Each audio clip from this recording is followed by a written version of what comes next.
Olá, boa tarde, sejam muito bem-vindos a mais uma live de astrologia aqui do nosso canal. Hoje com mais uma edição do nosso programa Nó do Norte, programa onde mostramos os caminhos que a astrologia nos apresenta para nos guiarmos pela vida. E nessa edição do Nó do Norte agora tivemos um probleminha técnico e vamos ver se agora vai se resolver. Então, vamos chamar novamente aqui o Diogo para fazer o nosso diálogo. A vocação e a profissão. Então, dessa vez, vamos ver se agora ajuda. As questões tecnológicas. Olá, Diogo, boa tarde. Boa tarde. Voltando então. Então, nessa rede tá quadro a quadro e na outra não pega. Então, vamos ter que ser nessa aqui. Então, dando sequência, então, ao nosso... Como agora a gente começou de novo, né? Então, vamos fazer a apresentação de novo. Então, às vezes precisa tanta paciência que é quase outro mapa astral que a gente precisa para ter paciência com as tecnologias. Vamos lá. A gente, então, dando sequência da nossa série, né, de como a astrologia pode nos auxiliar na identificação do mapa astral, na identificação da vocação e no propósito de vida, e como isso pode nos auxiliar a encontrar com mais clareza a nossa profissão, né? Ou ter mais claro como podemos nos realizar profissionalmente, levando em conta o que o mapa astral nos mostra da nossa vocação. E aí o jogo estava começando a explicar, né, a sequência que a gente vai completar hoje. Bom, então, tomando, né, a ideia, como nós falamos antes, era que nos episódios anteriores, né, no primeiro a gente falou sobre identidade e propósito, como a gente ter mais clara a nossa identidade, né, dentro do nosso temperamento e caráter, né, entendendo melhor a nossa personalidade, para daí a gente poder ter mais base para encontrar esse propósito, vocação. E no segundo episódio a gente falou então de como ter uma escolha profissional, né, levando em consideração esses elementos, né, ou seja, como a gente estar alinhado, né, vocação e profissão. E a ideia desse episódio de hoje, então, é a gente poder falar algo muito mais prático. Então, como a gente vai atuar, como a gente vai estar no campo de batalha, né? Então, eu escolhi minha profissão, eu estou trabalhando, é hora que eu vou exercer isso. A gente vê alguns elementos que vão trazer essa mapa astral, né? Vão trazer essa ideia de como vai ser a nossa atuação. Não estou te ouvindo, Diogo. Não estou te ouvindo. Não estou entendendo. Tá ouvindo agora? Agora sim. Estranhas essas tecnologias. Mas enfim, então a ideia é a gente falar sobre isso, né? Sobre a atuação profissional e como a gente pode, como vai ser a nossa atuação dentro do nosso quadro profissional.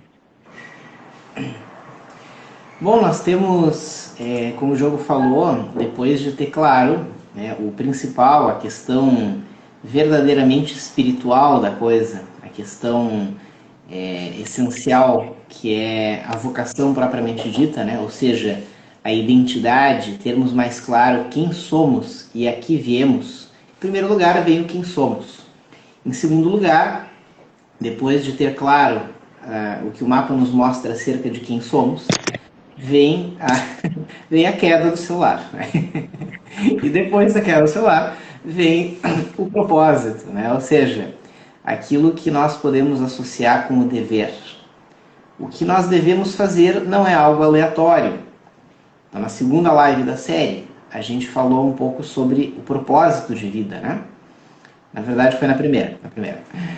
Esse segundo elemento que é o propósito de vida, que é a decorrência do que a gente identifica como nosso dever, como missão de vida, baseado na nossa identidade. E a consequência prática disso, objetiva disso, vai ser a profissão. Então é muito interessante porque, como nós colocamos na live anterior, às vezes as pessoas ficam só preocupadas com o fim da linha, com a consequência, né? Com a profissão, quando, se a busca atingir níveis mais profundos, essa escolha profissional vai se dar de maneira mais acertada, né? Mais justa e mais respeitosa e coerente com a nossa verdadeira essência.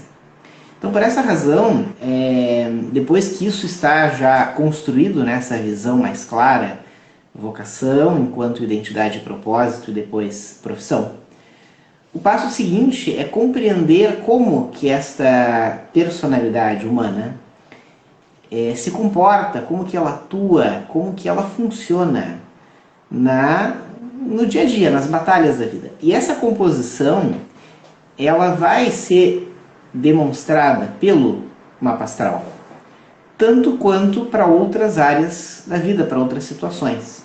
Eu diria que, por um lado, isso vai nos ajudar a agir melhor em situações familiares, em situações de relacionamento amoroso, de relacionamento social, até em relação ao nosso lazer e a outras questões, e também, óbvio, no nosso meio profissional.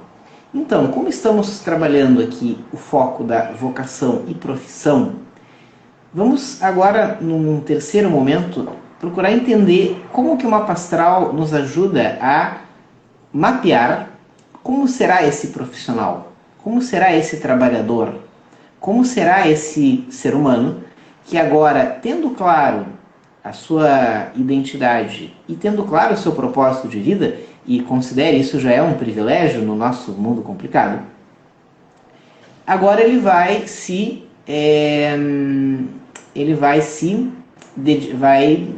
atuar, né, em alguma área, em alguma profissão, em alguma atuação. E aí o mapa também vai ajudar a entender como ele funciona diante das suas responsabilidades profissionais de trabalho.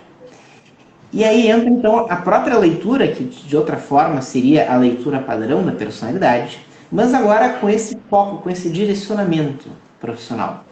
Se nós tivéssemos que uma pessoa funciona ao trabalhar, né, como profissional, faríamos essa leitura que eu vou explicar agora, que são dos 5 planetas, ou melhor, dos 3 planetas pessoais, chamados assim porque indicam especificamente aspectos da personalidade, e dos 2 planetas sociais, que indicam como que esses aspectos da personalidade interagem com aqueles que o rodeiam. Então, é isso que vem agora, Diogo, em termos de leitura de como será esse profissional no campo de batalha.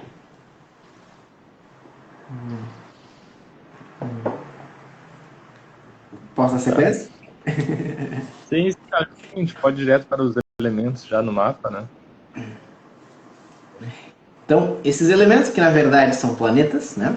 Não, esses planetas eles vão ser indicadores muito importantes, muito precisos, muito poderosos para a gente entender o modus, como é que se fala, né? O pessoal usa um termo chique aí, é o modus operandi, né? O modus operandi é o jeito de funcionar da pessoa, o jeito de ela funcionar numa determinada situação. Então, se a gente for olhar em primeiro lugar os 3 planetas pessoais, estaremos falando de 3 esferas de atuação da personalidade. Mercúrio, Vênus e Marte nos remetem à esfera mental, à esfera emocional e à esfera prática, de ação. Mas no sentido de esfera mental, de como funciona o nosso aprendizado e como funciona a nossa comunicação. Em qualquer trabalho que a gente for desempenhar, vai ser importante ter claro que algumas pessoas aprendem rápido qualquer nova habilidade, qualquer nova função, qualquer nova tarefa. Outras não, outras precisam de um tempo para digerir, outras precisam repetir algumas vezes para pegar, né, algo novo. E isso vai ser indicado por Mercúrio. Poderíamos agrupar genericamente cada um desses aspectos através dos elementos que o Diogo lembrou. Pessoas que têm o seu Mercúrio em terra normalmente vão ser trabalhadores muito responsáveis, muito estáveis. e são muito comprometidos com as tarefas, né? Normalmente são pessoas produtivas no trabalho. E normalmente vão aprender novas habilidades com certa facilidade. E estou falando signos de terra, né? Como, por exemplo, Touro, Virgem e Capricórnio, que são os 3 signos de terra. Pessoas que vão ter o Mercúrio em água vão ter uma outra característica, vão ter um aprendizado mais intuitivo e tendem a ser mais dispersivas. Então há que ter uma certa paciência, porque elas pegam rápido as coisas de maneira mais intuitiva do que racional, mas elas dispersam mais facilmente, né? Olha que interessante, Diogo. Agora eu tô te vendo aqui, mas parecia que não tinha ninguém. Só um. Né? Tá. Aliás, nenhum. Né? Tá. Mas tá. Estavam te ignorando. E pessoas em contrapartida que tenham o Mercúrio em algum signo de ar vão ser pessoas muito dinâmicas e que precisam de movimento e variabilidade no seu trabalho. Então são pessoas que ao funcionar, ao assimilar tarefas, elas vão ser ágeis, vão ser dinâmicas, vão ser rápidas, mas elas precisam de variedade. São pessoas que não se adaptam a trabalhos repetitivos, por exemplo, nem rotineiros. Coisa que Mercúrio em terra, sim. Né? E o Mercúrio em fogo são pessoas que intelectualmente são estimuladas pelo desafio, pela dificuldade. São pessoas que lidam bem com pressão. Então, tu conhecendo como o elemento do Mercúrio da pessoa, tu vais, por exemplo, entender por que ela vai trabalhar melhor numa área ou noutra. Né? Pessoas com Mercúrio em água não lidam bem com a pressão. É aquelas pessoas que, debaixo de pressão, elas querem escapar, elas querem fugir, elas se sentem mentalmente oprimidas e vão comunicar isso travando. Né? Já Mercúrio em terra, em signo de terra, vai resistir, vai tentar sustentar, manter. Mercúrio em ar vai tentar achar saídas inteligentes, ou vai tentar mudar, ou vai tentar se adaptar de uma maneira flexível. E Mercúrio em fogo vai enfrentar. Né? Então, o Mercúrio em fogo é o que lida com a pressão, porque ele encara a pressão como um enfrentamento. Só para explicar a importância de conhecer o Mercúrio da pessoa, para entender que tipo de profissional a gente tem diante de nós, ou em que tipo de área nós poderíamos trabalhar. Né? Coisas mais exatas são para Mercúrio em signo de ar, de terra, por exemplo. Né? Coisas mais exatas, né? Para dar um exemplo. E, bom, só para não me alongar muito, da mesma maneira, o segundo planeta que a gente está considerando, que é Vênus, vai nos dar informações importantes sobre a nossa capacidade de relacionamento com os demais. Salvo raras exceções, nenhum de nós trabalha sozinho. Nós trabalhamos sempre nos relacionando com outras pessoas. E em muitos lugares, a convivência entre os colegas é um ponto sensível. Porque tem pessoas e pessoas. Tem pessoas muito chatas, tem pessoas menos chatas, tem pessoas de boa relação, simpáticas, adaptáveis, e tem pessoas muito exigentes, né? Tem pessoas que se vitimizam. Então, trabalho em grupo, em empresa, com vários colegas e vários funcionários, às vezes pode ser desafiador.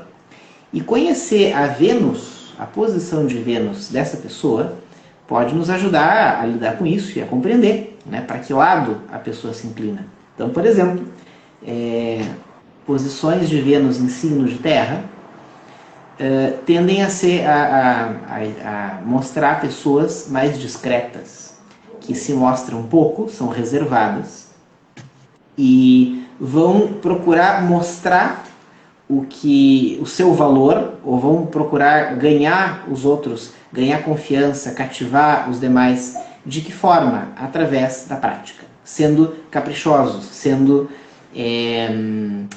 esmerados, sendo pontuais, sendo, né, aí que elas vão demonstrar o seu valor. Pessoas com a Vênus em signos de terra, por exemplo.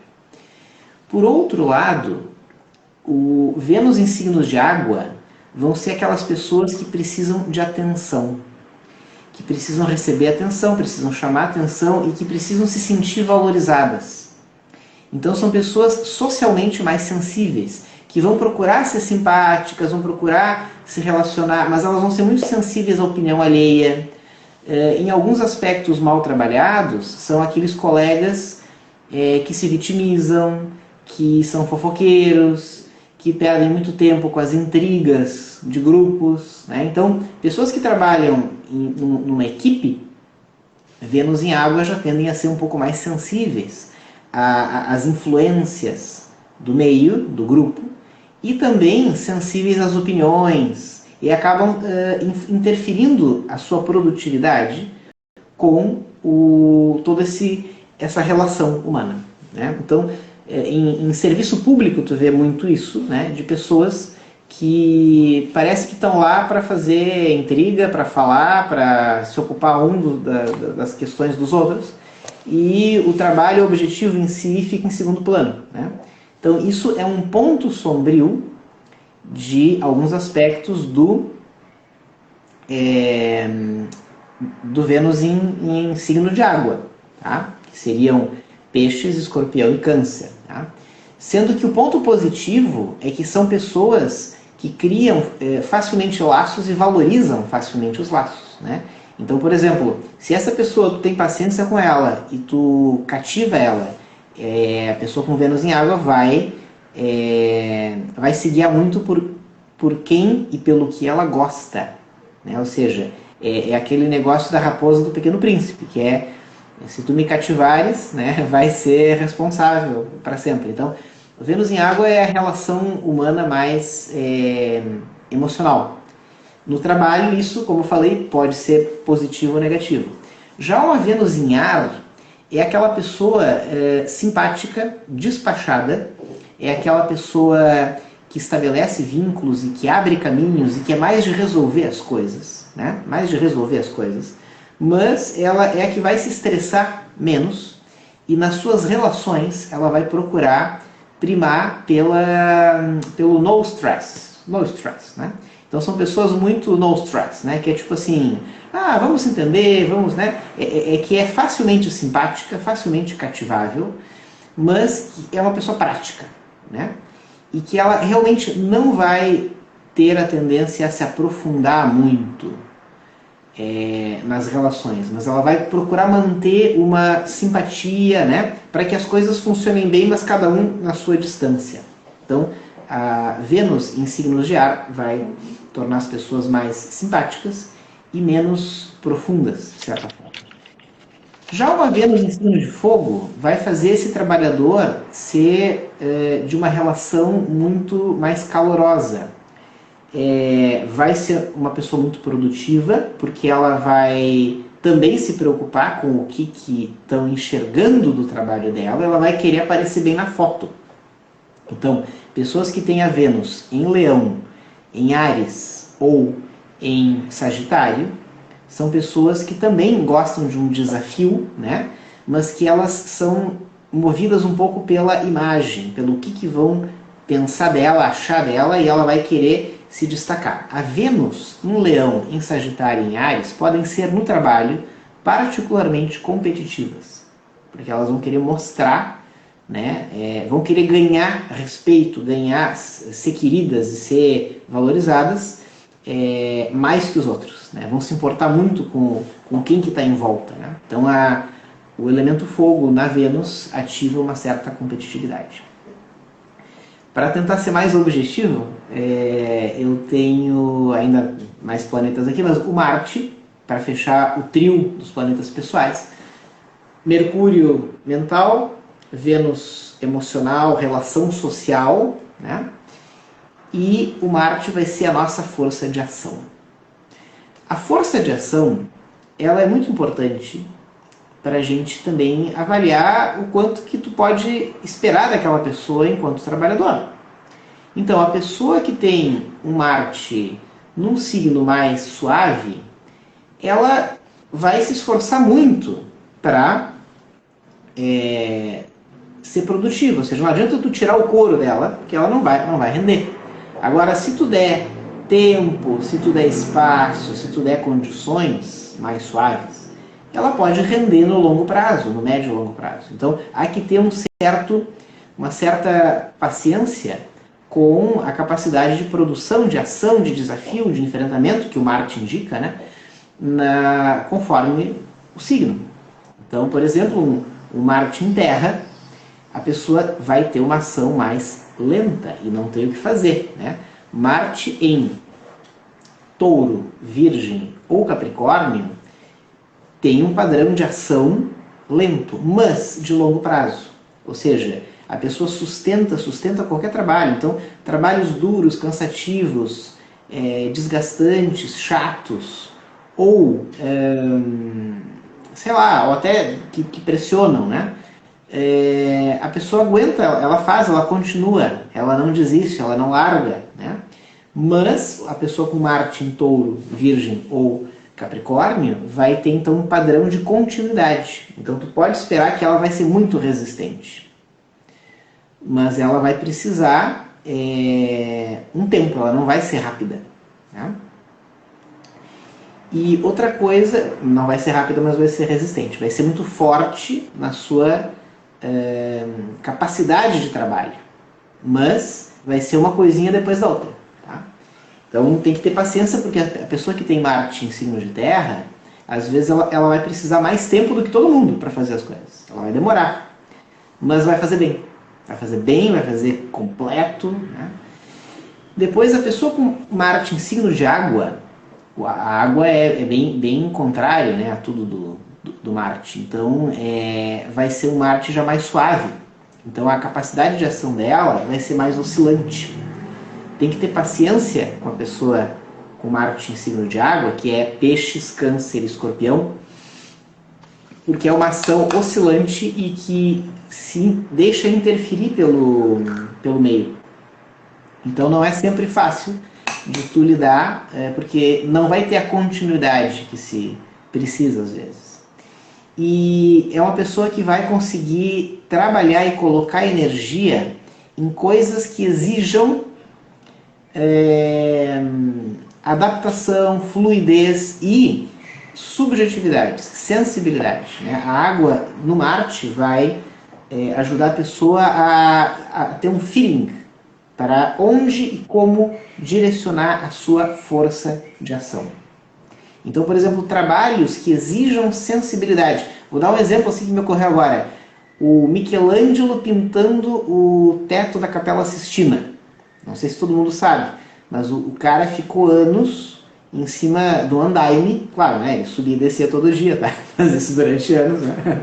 E ele ficou lá pintando numa posição toda torta, né? E aí só que naquela posição não era não sei onde é que era o Marte do Michelangelo, mas até podemos descobrir. Mas o Marte em Terra é aquela coisa de resistência, e o Marte em água é aquela coisa, é o sacrifício para conseguir chegar na beleza e na delicadeza do detalhe, entende? É outra vibe. Então é uma coisa ultra delicada, sutil, que não podia, sabe? É aquela coisa super suave e subjetiva da água, né? Que tem que transmitir uma sensibilidade, que é uma pintura clássica, só que é um sacrifício, é uma dor, é um entortar-se para conseguir, através do sacrifício, chegar ao resultado do trabalho, né? Então, no lado sombrio, esse Marte em água gera vitimismo, e no lado, digamos assim, luminoso, gera uma tremenda sensibilidade, uma capacidade de produzir coisas belas e fantásticas, como o Michelangelo. Isso Marte em água. E o Marte em ar, né, é a capacidade de adaptação, que é Gêmeos, Aquário e Libra, né? A capacidade de adaptação, é a capacidade de encarar os desafios e os problemas com leveza, é o vamos lá. Só que o Marte em ar vai ser muito dispersivo. Então a pessoa vai ter muita flexibilidade, muita adaptação, ela vai entrar em empreendimentos e vai ter criatividade, e vai ter simpatia, vai ser fácil, vai ser o no stress, né? O ar é o elemento no stress, né? Só que nos trabalhos que exijam esforço e dedicação, ela vai ser bastante dispersiva, né? Ela vai mudar, né, mais do que os outros gostariam e por aí vai. E o Marte em Fogo é talvez o elemento que melhor permita a expressão do planeta Marte, né? Ele, que é Leão, Áries e Sagitário, né? Vão ser as pessoas que têm uma força de desafio e de esforço. A pessoa gosta de cansar, gosta de se esforçar, gosta de se sentir fazendo força, no sentido de crescendo, se fortalecendo através... É a alegria do esforço. Né? Então são pessoas que aguentam trabalhos muito pesados, muito puxados, e ficam felizes de estar sendo úteis aos demais, fazendo um esforço que nem todo mundo faria. Né? E muitas vezes são pessoas muito boas para tarefas que ninguém mais faz, que são tarefas que exigem sobre-esforço, que exigem às vezes continuidade, não é o padrão típico do fogo, mas que exigem, por exemplo, coragem, desafio e um certo brio, né, para enfrentar uma dificuldade. Então, esses são valores que o Marte puxa do elemento fogo, né? Áries, Leão e Sagitário. E os trabalhos que a pessoa normalmente se identifica são trabalhos que permitam superação. É das posições de Marte para quem vai trabalhar ou seguir carreira de esporte, atletismo, ou alguma coisa que continuamente te exija superação. Ou outros trabalhos que te exigem uma superação mental, uma superação, essa guerra interior, né, que a gente vê em tantos lugares. Esses são os 3 planetas que a gente tem que considerar para entender como que a gente trabalha. Então essas posições que eu aqui, para simplificar, apresentei através de elementos, né, são a cereja do sundae para nós entendermos como é esse trabalhador. Não sei se antes de eu falar dos 2 planetas finais, tu quer comentar alguma coisa? Eu acho que é muito interessante de avaliar, né? Porque a gente vai tendo mais noção também, porque às vezes a gente pergunta, né? Recebe as perguntas, qual o elemento que fala sobre a vocação no mapa astral, né? E daí a gente vê que é muito mais do que apenas o nó do norte, né? A gente fala assim, tem o nó do norte, mas é todo precisa avaliar o mapa inteiro, né? Como sempre foi falado aqui, porque olha só quanta coisa, né? Que a gente vai vendo e percebendo, e em cada momento vai nos sendo exigido alguma coisa diferente, né?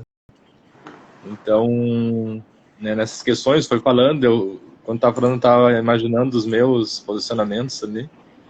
E é interessante, porque a gente vai ter momentos diferentes na vida e vai agir de acordo com a nossa personalidade, né? E é muito interessante, muito legal de saber. E eu acho que fica cada vez mais claro, né? Acho que Tá sumindo a voz. tá ouvindo? Agora sim. Então vai ficando cada vez mais claro, né, e cada vez mais objetivo nessa busca, né, como a gente fala. Então esse grande benefício que o mapa nos traz de objetivar, né, essa busca que, como falou lá no início, geralmente ela é muito subjetiva, né. E essa objetivação, né, é uma das grandes vantagens de dominar o idioma astrológico, porque isso é uma coisa que todos podem aprender. E quanto mais claro e objetivo nós tivermos os aspectos da nossa própria personalidade, mais possibilidades nós teremos de nos realizar na vida. Né? Então ninguém tem tempo a perder, né? Nós temos todos muita sede, né, de realização pessoal, de viver os sonhos, de ser feliz, né? Então, todos os recursos que a gente conseguir utilizar para isso valem ouro. Então, esses pontos que a gente está apresentando, eles são muito úteis para que nós possamos chegar a uma real felicidade, seja através do trabalho, que é algo que todos ou quase todos, né, precisamos fazer diariamente, E, sinceramente, são poucas coisas que a gente precisa fazer diariamente. Então, cada uma delas tem que ser bem escolhida, bem cuidada, bem dosada, porque são coisas que vão constituir a maior parte do nosso tempo, da nossa vida, né? Então, é que nem dormir, né? Se o teu sono não tem qualidade, é uma boa parte, uma boa parcela do teu tempo de vida. É bom cuidar bem da qualidade do sono. Mesma coisa a alimentação, e a mesma coisa saúde, e a mesma coisa o trabalho, né? Então, não dá para tu improvisar ou fazer de conta, ou qualquer coisa serve, né? Porque é um segmento muito importante, muito presente na nossa composição de vida, né? Então, nesses aspectos agora faltam apenas 2 planetas para a gente complementar. Não sei se você quer comentar mais alguma coisa. Não, acho que isso daí. Pode falar os dois, daí depois no final a gente fala mais uma coisa. Bom, os planetas sociais, são os 2 da sequência, eles, na verdade, são Júpiter e Saturno. Eles são os planetas que vão modular, vão regular, né? Como que esses 3 que eu falei antes, como que eles vão ser aplicados na prática para a nossa relação direta com os demais. Por que a relação direta? Porque os planetas seguintes a Saturno serão a nossa relação com o coletivo num âmbito mais amplo. Então, em termos de coletividade humana, da geração a qual nós pertencemos, em termos de impacto da nossa existência em toda a coletividade, né? Mais para além das pessoas que diretamente eu convivo, bom, aí falaremos dos planetas coletivos, os 3 últimos. Mas para a nossa relação humana diária e de pequeno, médio alcance, temos que ver Júpiter e Saturno. Júpiter, então, não tanto o elemento, né, mas Júpiter vai indicar como que eu, ao trabalhar, vou me portar em alguns pontos. O primeiro deles, né, Júpiter indica quando eu tiver que colocar energia nas coisas, quando eu tiver que botar energia para fazer a coisa acontecer, né? É diferente de Marte, que é uma energia mais de ação direta. Não, o Júpiter é o quanto de entusiasmo, o quanto de empolgação, o quanto de ânimo eu vou colocar naquilo que eu devo realizar. O Júpiter vai indicar, por quê? Porque o Júpiter nos fala das leis, da fé, da crença, dos princípios. Então, conforme for a minha relação com os princípios e crença, eu posso ser uma pessoa descrente, eu posso ser uma pessoa cética, eu posso ser uma pessoa mecânica, daquelas pessoas que só faz o que tem que fazer e era isso. Eu sou pago para isso, não me peça mais nada, ou eu não acredito em nada, tanto faz, né? Então, essas são pessoas com Júpiter muito mal posicionado, né? Ou mal posicionado de aspectos, ou, sei lá, num signo de exílio, né? Ou pessoas que estão com toda essa questão, essa conexão com o céu, não o céu sky, o céu heaven, né?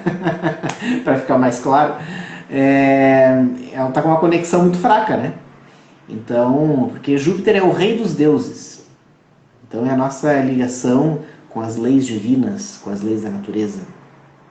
E essa relação ela vai ser mais ou menos harmoniosa, conforme a posição de Júpiter, e ela vai se expressar no quanto eu boto o coração na ponta da chuteira. Então, um Júpiter bem posicionado, a pessoa é aquele trabalhador que ela não é uma questão de responsabilidade, dever, obrigação. Isso é Saturno, que a gente vai falar na sequência. Mas o Júpiter bem posicionado é aquela pessoa de boa vontade, aquela pessoa empolgada, aquela pessoa que se anima com a ideia de fazer as coisas, né? Então, tudo bem que ninguém vai ser animado em fazer tudo, mas, sabe, tem gente que não é animado com fazer nada, né? Que é que nem no meu tempo de criança tinha o desenho do Lipe, o leão, e a hiena, Harvey, a hiena, né? É a hiena, ó dia, ó vida, de novo, puxa, né? Eu sabia que não ia dar certo, né? Não, tem gente que trabalha assim, né? Então esse aí é aquela pessoa, não é que ela tem o Júpiter mal posicionado, é que ela não tem Júpiter. Não, todo mundo tem Júpiter. Mas tem uns assim que parece que não tem Júpiter, né? Então, um Júpiter bem posicionado, a pessoa vai ser empolgada, vai ser animada, ela vai conseguir vestir a camisa, né? Botar o coração na ponta da chuteira e fazer as coisas com energia, né? E também vai conseguir enxergar o sentido das coisas, né? Vai ter um senso de dever, um senso de justiça e um senso até de caráter, de ética, né? O Júpiter bem posicionado favorece. O Júpiter mal aspectado pode deixar a pessoa com tendência a desvios, né? Desvios tipo assim, quer saber, vou fazer mal feito mesmo, ninguém vai ver, ninguém vai saber, né? Então o Júpiter nos fala das leis, da ética, do caráter. E também, uma última questão de trabalho de Júpiter. Conforme algumas posições de Júpiter, a pessoa vai se mostrar um bom ou um mau líder. Porque Júpiter é o rei dos deuses. Então, pegar um exemplo, um Júpiter em Câncer. Nossa, a pessoa tem uma forma meio paternal de comandar. Se ela tiver que comandar alguma coisa, que tiver que se responsabilizar por pessoas, ela vai ser meio mãezona, né? Ela vai ter as pessoas como filhos. E Câncer, só para pegar um exemplo. Já um Júpiter, sei lá, em Sagitário, que é o domicílio, vai ser aquela pessoa que facilmente se entusiasma com toda forma de trabalho novo, processo novo, aprendizado novo, né? A pessoa que se entusiasma, se empolga, né? E que bota energia e contagia os outros. Então vai ser um líder, aquele líder motivador. Para dar alguns exemplos, né? Poderíamos dar 12 exemplos. Então, o Júpiter também é o indicador de que tipo de chefe tu vai ser. Então, estamos falando de trabalho, trabalho, trabalho, mas tá aí os chefes. O Júpiter vai indicar também, né? Como o rei dos deuses, ele vai indicar que tipo de chefe a gente vai ser. Tá? Nem todo mundo vai ser autoritário quando tiver cargo de chefia. Isso é uma lenda urbana muito feia, né? E para fechar, o Saturno, ele é no trabalho o principal indicador da nossa relação com a responsabilidade. O compromisso, a palavra empenhada, o que foi acordado, assumido, né? Se está combinado, está combinado, né? A pontualidade, o respeito à regra, o respeito ao espaço do outro, onde começa o que eu posso e o que tu podes, sabe? Até onde vai o que eu devo. Esse é o universo saturnino. Então o Saturno, ele posiciona muito a relação com os outros de trabalho em termos de limites. Mas limites no bom e no mau sentido. No bom sentido é a pessoa com noção. Né? Aquela pessoa com noção de tudo, né? Ou seja, não, isso cabe, isso não cabe, isso pode, isso não pode. Agora é o momento. Pessoas pontuais normalmente têm um Saturno bem posicionado. Pessoas impontuais têm um Saturno meio atravessado, né? Então, coisas que pesam em qualquer trabalho. Profissões que exijam paciência, resistência psicológica, se dão bem para quem tem Saturno bem posicionado. Pessoas que não aguentam muita pressão, ou constância, ou repetição, Saturno mal posicionado. Entende? Então, a gente vai ver que as qualidades saturninas, em algum âmbito, são opostas às qualidades jupiterianas. É assim mesmo, né? Então, onde o Júpiter é leve, aberto, sociável, o Saturno é mais rígido, mais duro. Só que vejam só que valores importantes para qualquer trabalho, esses que o Saturno indica. Por isso, muitos estudiosos apontam o Saturno como um dos planetas do trabalho. Né? Ou seja, algumas questões de trabalho tu vai olhar direto em Saturno. Né? É a pessoa que vai se enfiar em trabalho que ela só apanha, só sofre, só se dá mal, mas ela mesma se procura aquilo, né? Bom, às vezes é muito saturnina. Aquele tipo de pessoa que parece que gosta de sofrer. Mas pessoas muito saturninas costumam ser muito responsáveis, comprometidas, né? E mesmo que elas se prejudiquem, elas não quebram a regra, tá? Então isso, pessoas muito saturninas. Então isso a gente deve considerar para avaliar, vejam só com esses 5 planetas que eu mencionei, como será o trabalhador X, né? Então a gente pode avaliar a forma de atuar no trabalho através de todos esses aspectos, só dos 5 planetas. É interessante também de avaliar e falar, né? Que também já foi falado nas outras, mas para complementar, né, a importância desses planetas, né, em algumas situações, né? Quando falou do Vênus em relação com a convivência com os demais, né, o Júpiter ali com o entusiasmo, com a liderança, enfim. E acho também essa relação ali da importância que cada um vai ter para cada um de nós, né? Então, eu acho que tem essa questão do planeta regente, ali, do signo solar e ascendente, né? Então, a gente vai ter até uma noção, né? Então, daqui a pouco, a pessoa tem uma influência muito forte de Júpiter, né? Então, o posicionamento de Júpiter para ela pode ser muito mais forte para um sagitariano, né? Do que, sei lá, para um outro pessoa que talvez não tenha leonino ou pisciano. Pisciano até que tudo bem, né? Mas um aquariano ou outro signo. A gente vai vendo, isso eu acho muito legal, assim, muito fantástico de ver.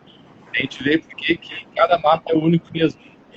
Então a gente pode avaliar tudo isso, né, os signos, tudo perfeito. Eu tenho Júpiter em tal signo, tenho no mesmo, tenho outro mesmo.